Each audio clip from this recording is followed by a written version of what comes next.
Mga kapatid, ganap na ang 2,000 taon na sukat ng panahon sa pagbabalik ni Kristo sa sanglibutan. At tayo'y nakapasok na sa 1,000 taon na si Kristo ay maghahari kasama ng kanyang mga bayan.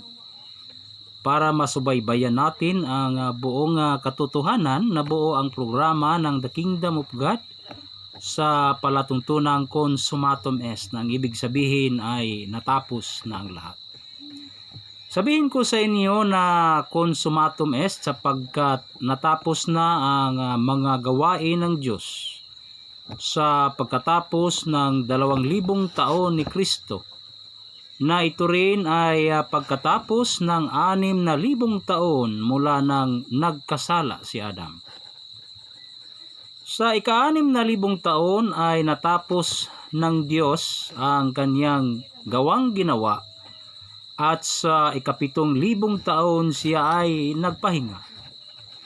Gayon din sa pangalawang sanglinggo, natapos ang ika-6,000 taon at tayo'y narito na sa ika-7,000 taon na kapahingahan ng Diyos. Dahil dito, kinakailangan sa mga tao ang paghahanda para mabago ang sarili nang sa gayoy hindi na maibalik ang nangyari ni Adam, na habang nagpahinga ang Diyos, si Adam ay nagkasala noong unang panahon. Ngayon ay naitatag na ang kaharian ng Diyos na handang papasukan ng mga taong nakasumpong ng katuwiran ng Diyos. Magandang araw sa ating lahat, Luzon, Visayas at Mindanao, lalong-lalo na sa lahat na nagsubaybay sa ating programa sa Kaharian ng Diyos. Pero bago pa man lahat, nais po muna naming pasalamatan ang aming dakilang guro na siyang nagtatag ng Kaharian ng Diyos dito sa bansang Pilipinas na naaayon sa sukat. Walang iba po kay mahal na Haring Philemon Undok Riambunansa, ang mahal naming Supreme Founder sa The Kingdom of God in the New Jerusalem. Ganon din sa lahat ng aming mga mahal na reyna na nandoon ngayon sa Purok New Jerusalem, Rizal Shrine, Talisay, Dapitan City, doon sa banal na syudad ng Pilipinas, sa buong royal family, at sa ating presidente sa The Kingdom of God ngayon na si mahal na Prinsipe Rocky Riambunansa, at ganun din kay Haring Adolfo Riambunansa na siyang presidente ng Philippine Deuterium Development and Management Corporation. Sa aking mga kasamahan, mga board of directors sa Kaharian ng Diyos na nasa bawat rehiyon ng buong Pilipinas, sa aming kasamahan din ng mga leaders o mga pangulo sa 12 angkan ni Israel na naitatag din dito sa Pilipinas, yung 12 tribes of Jacob, at sa lahat din ng mga provincial leaders ng Kaharian ng Diyos, sa mga municipal leaders hanggang sa barangay leaders at lahat ng kasapi sa Kaharian ng Diyos. At sa aming kasamahan din, nandyan ngayon sa UK na si Reyna Shirley Del Rosario. Keep safe po kayo dyan palagi, Reyna. At magdasal lang po tayo lagi sa Diyos. Tayo iiwas sa mga di magandang mga pangyayari dito sa daigdig. Lalong-lalo na pandemya pa tayo ngayon. At sa mga provincial leaders ng region to, sa aking kinauukulan, kay Haring Alex Anchita at Reyna Ami Anchita at mga kasama niya ng mga leaders sa bawat bayan, bawat lungsod ng province of Quirino, dyan sa Region 2. At sa probinsya naman ng Isabela, nandyan ang ating kapatid na si Haring Simproso Baldo Anchita at si Raina Vicky Anchita, sa lahat ng kanyang mga municipal leaders and members dyan sa buong probinsya ng Isabela. At sa lahat ng nagsubaybay sa ating programa, magandang araw sa ating lahat. Ang tatalakayin po natin sa oras na ito ay ang summary, synopsis sa buong istorya ng Diyos dito sa daigdig. Kung pag-uusapan natin ay ang tungkol sa kaharian ng Diyos. Kaya batay po dito sa mga nakasulat, uunahin po natin ang diwa sa pagtatag ng Diyos sa daigdig.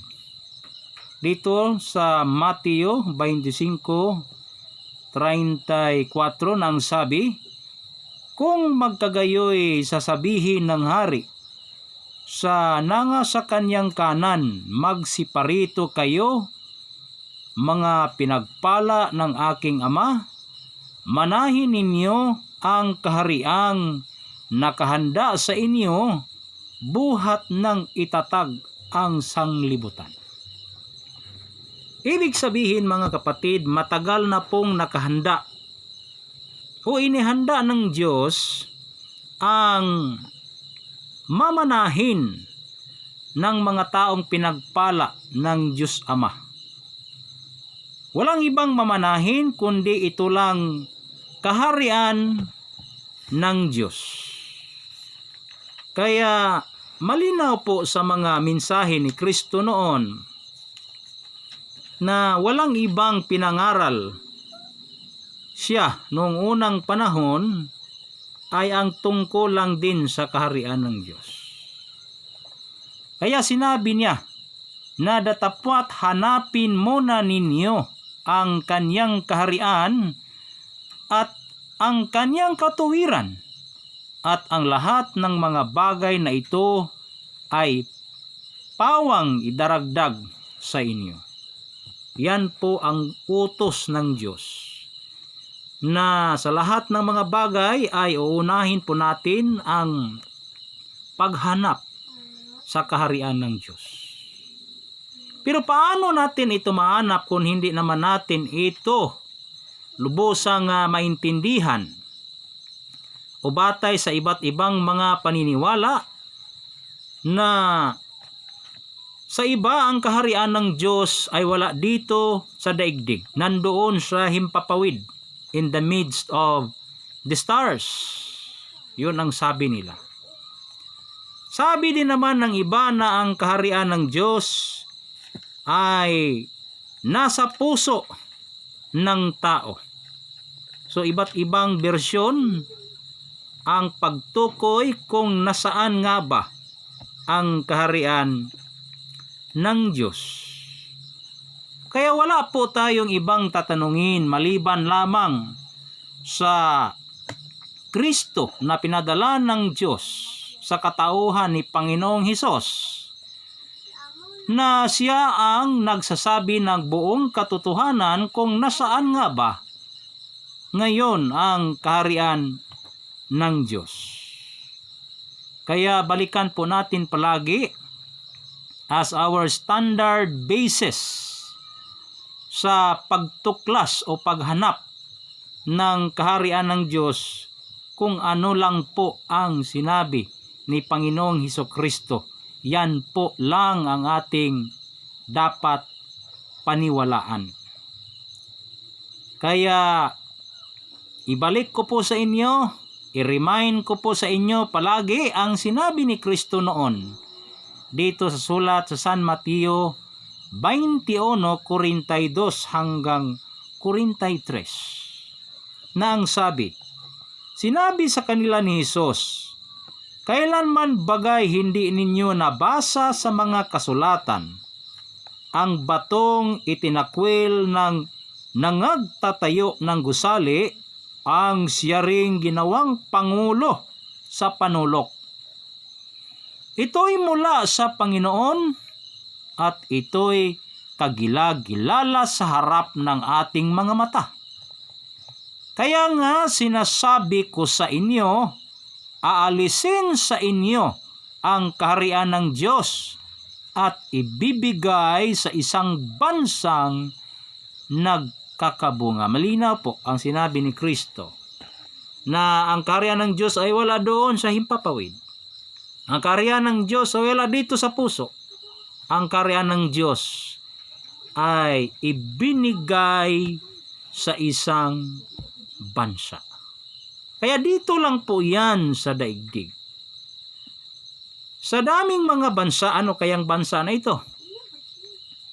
Kaya sa itinuturo po sa amin ng aming dakilang guro, ang aming mahal na supremo, sa kaharian ng Diyos, walang iba si mahal na Haring Philemon Oriam Bonanza, siya ang nagpapatunay kung anong bansa ang binigyan ni Kristo ng kaharian ng Diyos.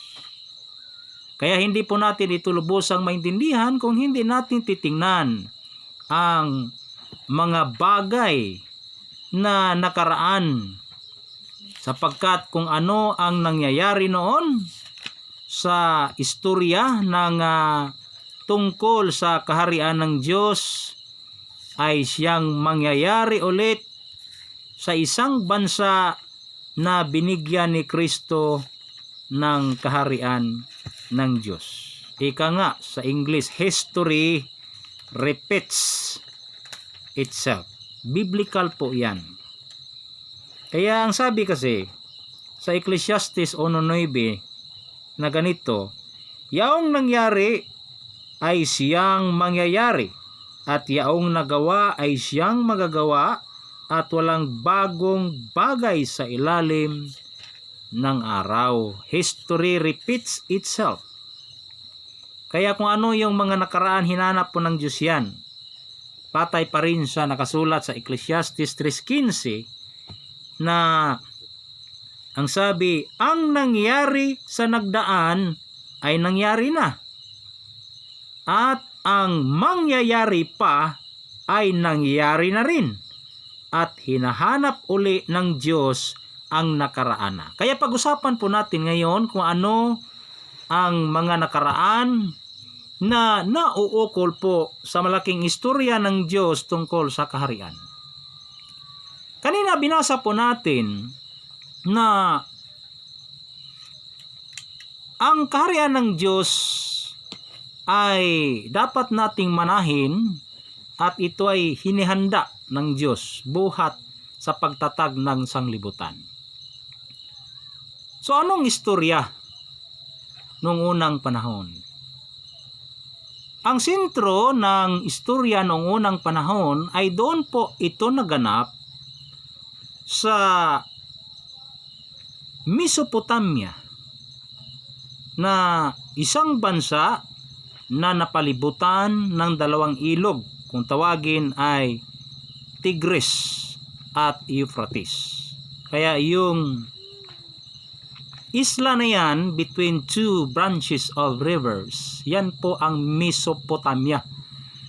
Sa salitang Griego na Mesopo, an island between two rivers. Kaya two Greek root words, Mesos and Potamos. Kaya yun ang Mesopotamia. So ngayon, ang istorya ng Diyos noon sa Mesopotamia, nung nagkasala si Adam, ay itinago ng Diyos ang tungkol sa kaharian. Paano ba ito itinago? Itinago ito sa isipan ng tao ang tungkol sa kaharian ng Diyos noon na hindi na maintindihan ng tao kung nasaan. Yan ang pagtago. It became beyond our own understanding. Kaya ang kailangan dito ay yung tunay na wisdom na ibibigay ng Diyos sa bawat isa sa atin para maintindihan natin ang kaharian ng Diyos. Doon sana ito itatag sa Mesopotamia. Kaso lang, ang kabanalan ng Mesopotamia ay nadungisa na po ng kasalanan. Kaya ang Diyos ay naghintay ng 20 generations mula kay Adan, Seth, Enos, Kainan, Mahalalel, Harid, Henok, Matusalam, Lamech, Noe, pang 10 generations si Noe. Then another 10 generations mula kay Sem, Arpaksad, Sala, Heber, Peleg, Reo, Serog, Nakor, Tari at Abraham. Kaya sa panahon ni Abraham, inilipat ng Diyos ang kanyang tahanan kasi ang dati niyang tahanan, yung Eden, ay nasa loob po yun mismo ng Mesopotamia. Kaya inilipat po ito sa panahon ni Abraham.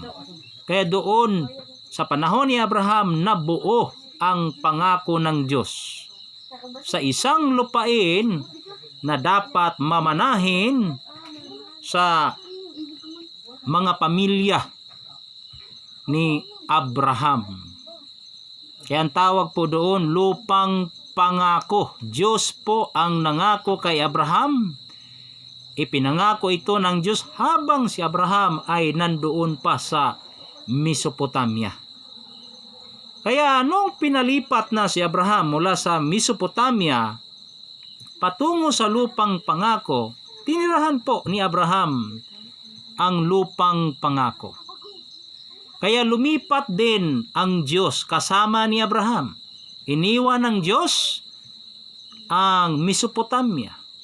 Kaya ang Diyos ay nandoon na sa lupang pangako na ang naging sentro ngayon sa istorya sa panahon ni Abraham ay ang tungkol na sa lupang pangako. Ano nga ba ang hiwaga sa lupang pangako?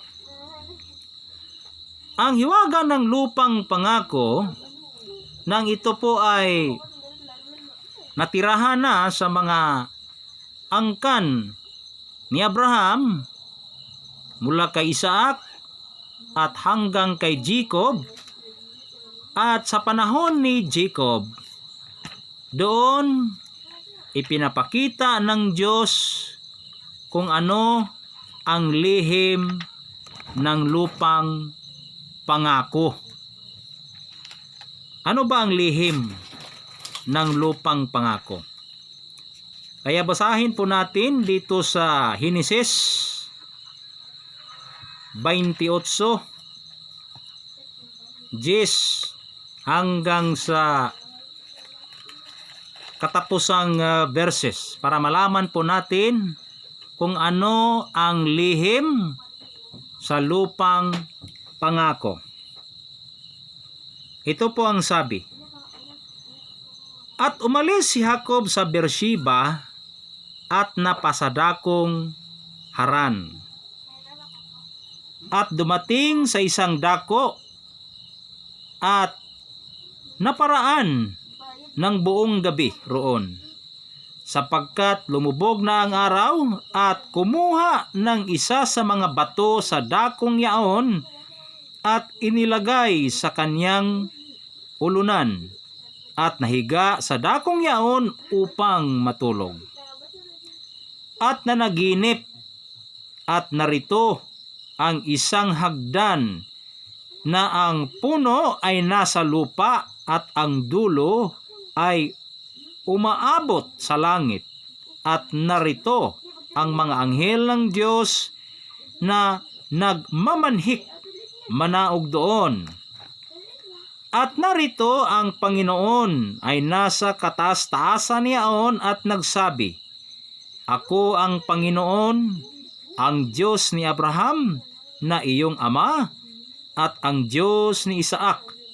Ang lupang kinahihigaan mo ay ibibigay ko sa iyo at sa iyong binhi. Anong lupa iyon? Yung lupang pangako.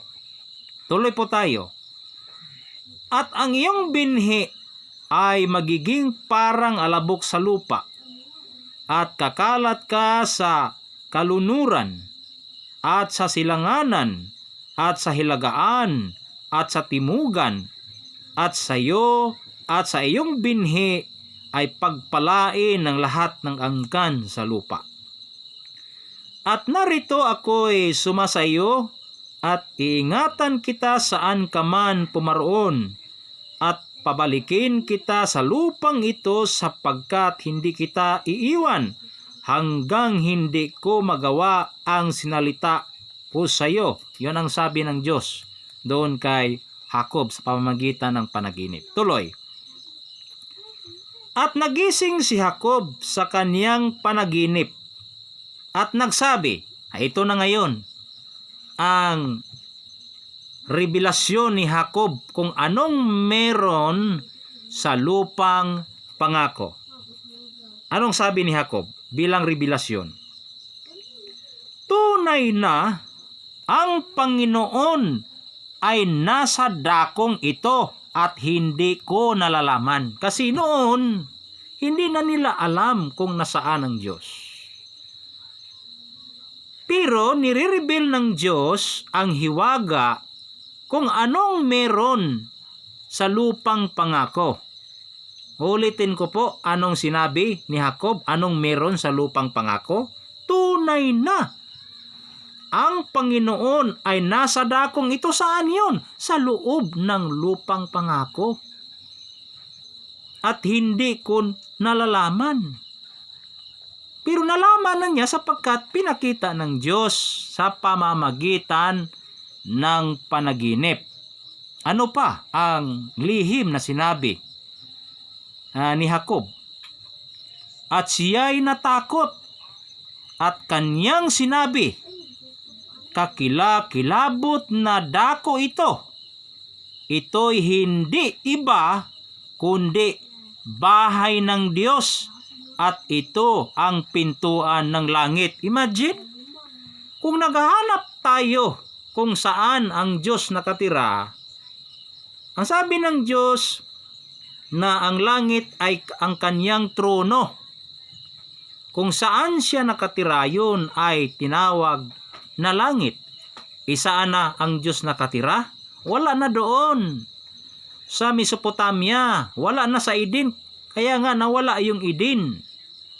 Isaan lumipat ang Diyos? Doon sa lupang pangako. Doon na ang kanyang bahay, batay sa revelasyon o deklarasyon, batay sa pinapaalam din ng Diyos sa panaginip kung anong meron sa lupang pangako. Anong meron? Doon nakatira ang Diyos. Doon ang bahay ng Diyos. Nasa lupang pangako, sa loob ng lupang pangako, ang pintuan ng langit ay hindi pala doon sa kalawakan. Nasa loob lang ng lupang pangako, hindi lang naintindihan ng iba. Kaya anong ginawa ni Jacob? Kasi nalaman na niya ang sikreto kung anong meron ang lupang pangako. At si Jacob ay bumangong maaga ng kinaumagahan at kinuha ang batong kanyang inilagay sa ulunan niya at kanyang itinayo na pinakaalaala. Now, take note. Anong ginawa niya sa bato? Ginawa niya itong pinakaalaala at kanyang binuhusan ng langis sa ibabaw. At ang ipiningalan niya sa dakong yaon ay Betel. Datapwat ang pangalan ng bayan ng una ay Luz. So tinawag na niyang Betel kasi ang salitang Bethel, ang ibig sabihin po noon, ang Beth ay bahay. Ang kahulugan ng El ay Diyos. Beth-El, ibig sabihin, bahay ng Diyos. Nasaan? Sa loob lang po ng lupang pangako. Kaya, natupad po yun. Na yung bato, yung ginawa ni Jacob na pinaka alaala, ay natupad materially sapagkat sa panahon na ni Haring Solomon na itayo materially ang bahay ng Diyos doon sa lupang pangako, doon na mismo sa banal na syudad kung tawagin ay Jerusalem. Ngayon, anong meron sa Jerusalem? Maliban sa doon na itatag, doon na itayo ang bahay ng Diyos. Anong meron sa Jerusalem? Kaya ang nagpapatunay po nito ay ang mga propita, na isa na po rito ay si propita Jeremias. Ano ang kalagayan ng Jerusalem na siyang tahanan ng Diyos, na doon ang bahay ng Diyos, at yun ay tinawag na banal na syudad ng Diyos, hindi banal na syudad ng tao. Diyos ang nagpapatunay na ang Jerusalem ay banal na syudad. Anong meron sa Jerusalem noong unang panahon? Sa Jeremias 3:17, malinaw po ang sabi, sa panahong yaon ay tatawagin nila ang Jerusalem na luklukan ng Panginoon. Kung naghahanap tayo sa Panginoon noon, nandoon siya sa Jerusalem, luklukan ng Panginoon. At lahat ng mga bansa ay mapipisan doon sa pangalan ng Panginoon sa Jerusalem. Hindi na rin lalakad pa man sila ng ayon sa pagmamatigas ng kanilang masamang kalooban. Kasi ang tahanan ng Diyos ay tanyag doon sa bansang Israel, doon sa Jerusalem, na doon naitayo ni Haring Solomon ang bahay ng Diyos. So, hindi lang luklukan ng Diyos, mga kapatid. Nandoon din ang pangako ng Diyos na kaharian, gobyerno ng Diyos. Kaya pinili isa sa mga anak ni David na si Solomon ay pinili ng Diyos para siya ay maging hari doon sa kaharian ng Diyos sa buong bansang Israel. So, ibig sabihin, mga kapatid, na ang kaharian ng Diyos ay naitatag na doon sa bansang Israel sa panahon ni Haring Saul, sa panahon ni Haring David, hanggang sa panahon ni Haring Solomon. Kaya nga, yan po ang istorya sa kaharian ng Diyos noon, kung summary ang pag-uusapan natin. Dito lang yan sa daigdig. So, ibig sabihin, ang bansang Israel, bago pa po isinilang si Jesus, ay naging sentro na ito sa buong daigdig, sapagkat ang center of governance of the kingdom of God during that time, na doon pa sa bansang Israel ang kaharian ng Diyos, ang sentro noon ay ang Jerusalem. Hanggang lumipas ang maraming mga taon, isinilang si Jesus, na siya sana ang magtataguyod muli sa kaharian ng Diyos na nandoon sa mga kamay ni Haring David. Kaso lang, hindi siya pinaniwalaan ng mga tao doon. Siya po ay nangaral sa kaharian ng Diyos para malaman sana ng mga tao doon na siya ang prophesied king of Israel na magtataguyod muli sana sa kaharian ng Diyos na nung una ay nasa kamay ni Haring David. Kaya kung basahin po natin dito sa Lucas